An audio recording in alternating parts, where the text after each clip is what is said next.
Dr. Jahn's question to me, and then I'll start questioning him. Dr. Jahn has been saying that a scale could change into a feather. But Dr. Jahn, you haven't mentioned the crucial point, which is that a feather comes from a follicle, and I've repeated this twice. I disagree.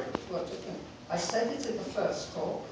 I said it in the second bit that I gave.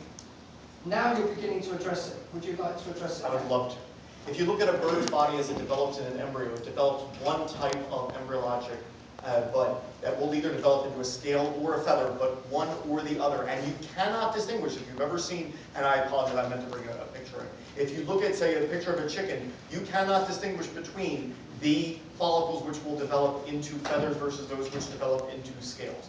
Now, I apologize, I am not an embryologist. However, those which I have read feel that, yes, the embryological development of these scale forming, I don't want to misname them, forgive me, this isn't my strength, are homologous to those of feathers, using the same embryological growth factors, which in the design model or the creation model, you would expect to be 100% different. If they are different, then prove it at the genetic level. You should have different proteins, different growth factors, different formation process.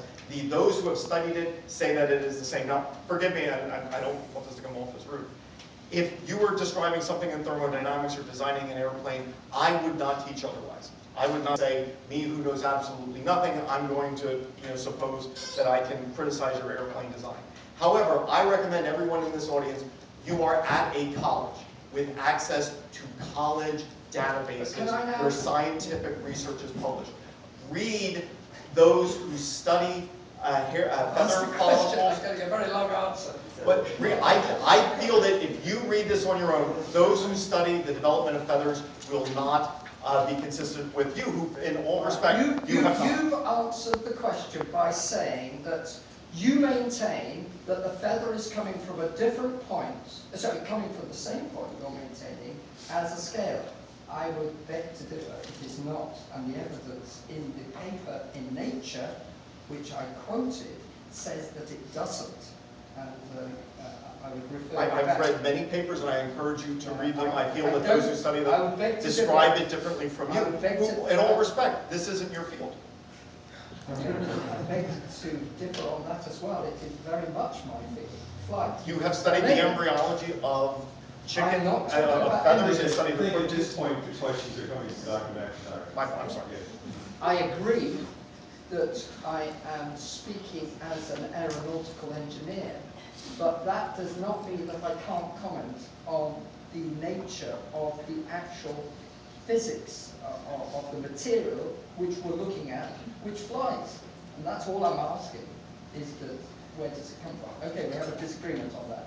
Let me now ask, concerning feathers, you accept that for pennaceous feathers, that is flight feathers, in particular the primary, the secondary and the tertiary, you must have the hooked and ridged system in order for that feather to work.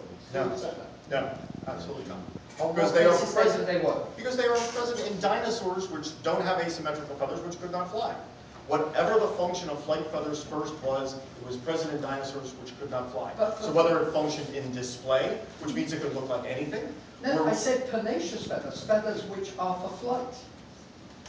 Dinosaurs have flight feathers, but not the ability to fly. I wasn't commenting on dinosaurs. I was asking the question, in order for a feather to work as a pennaceous device, that is for flight, it must, would you not accept, have this hooked and ridged structure which is visible under the microscope?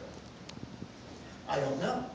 As a geneticist, I would argue that one could conceive of a very large number of molecular systems which might work. One of the things which design often says is, aha, what are the odds of it working out exactly this way? Well, the odds are very small. But if there are 800 possible molecular ways that it could work, then evolution merely stumbled on one of the possible 800.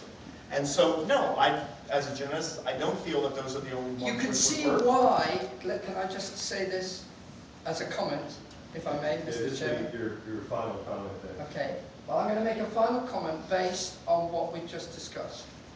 and that's this. His worldview is stopping him from even letting me get started in pressing him on where this interlocking structure came from, which I clearly showed to you is absolutely necessary for flight.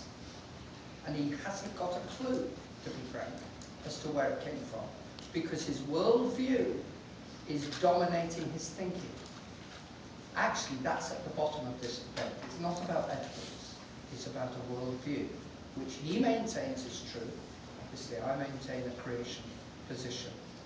Fits the evidence far better. Thank you, ladies and gentlemen.